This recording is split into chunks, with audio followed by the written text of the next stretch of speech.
June 1812. 30 years after Britain's humiliating defeat in the American Revolution, the upstart nation draws battle lines again. America declares war on the greatest power on earth. The Second War of Independence begins. The War of 1812. Now, 200 years later, the inspiring stories of its everyday heroes are finally told.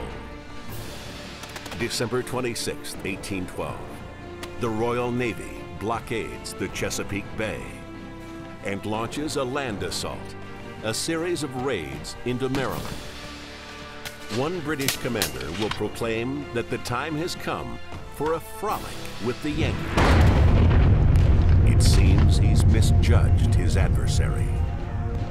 The Cavalier invaders encounter an unlikely army, united under a common cause, defending their own hearths and harbors. People like Irish immigrant John O'Neill. On May 3rd, 1813, O'Neill single-handedly defends his village of Havre de Grace, Maryland, from a brutal British attack. Just 3 days later, and 20 miles southeast, Kitty Knight uses the resources at hand to repel the invaders from Georgetown. She charms the British commanders into sparing her home and those of her neighbors. On July 4th, 1813, Revolutionary War hero Joshua Barney of Savage, Maryland, develops a brilliant strategy to break the British chokehold on Chesapeake Bay.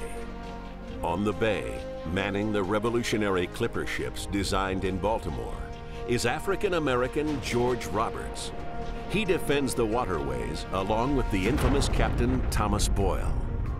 The British call Boyle a crazy American privateer who won't take no for an answer.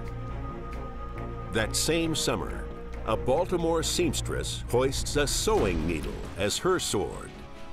Baltimore seamstress Mary Pickersgill accepts the challenge to sew a flag so big it will serve a warning to the British ships when they dare approach Baltimore Harbor. It's her flag that gallantly streams through the night above Fort McHenry in September of 1814 during the Battle of Baltimore. It moves Francis Scott Key to pen the words that become our national anthem and inspire remarkable acts of courage that repel the British and help America win the war.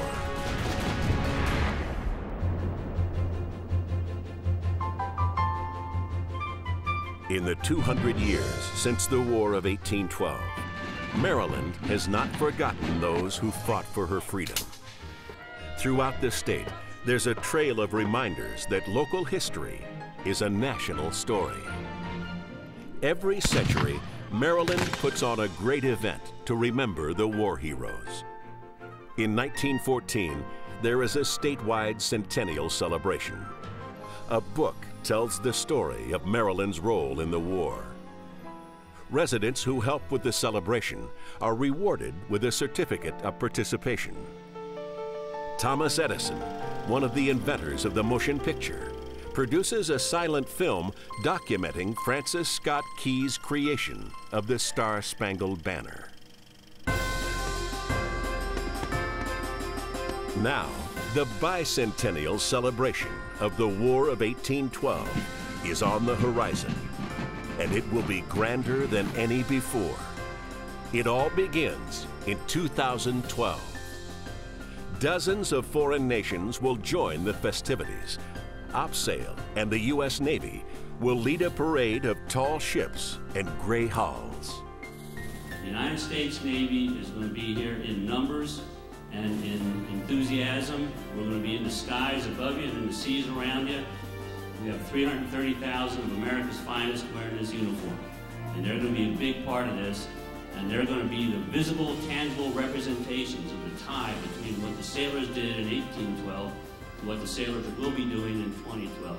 So be part of it, find a way to be a part of it, but also find a way to make this heritage real for our fellow citizens. I think a lot depends on it, and I hope you do too. As long as we remember the unlikely combatants of 1812, their stories inspire us in all areas of our lives, both patriotic and practical.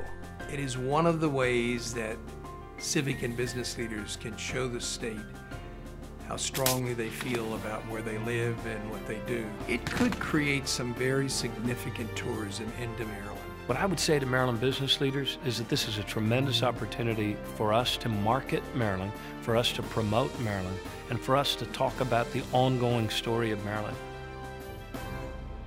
While the story of Maryland is ever changing, the state's dedication to its proud history remains constant. Whenever I visit Fort McHenry, I'm always inspired. You look up there at the Star-Spangled Banner, you think about what happened there.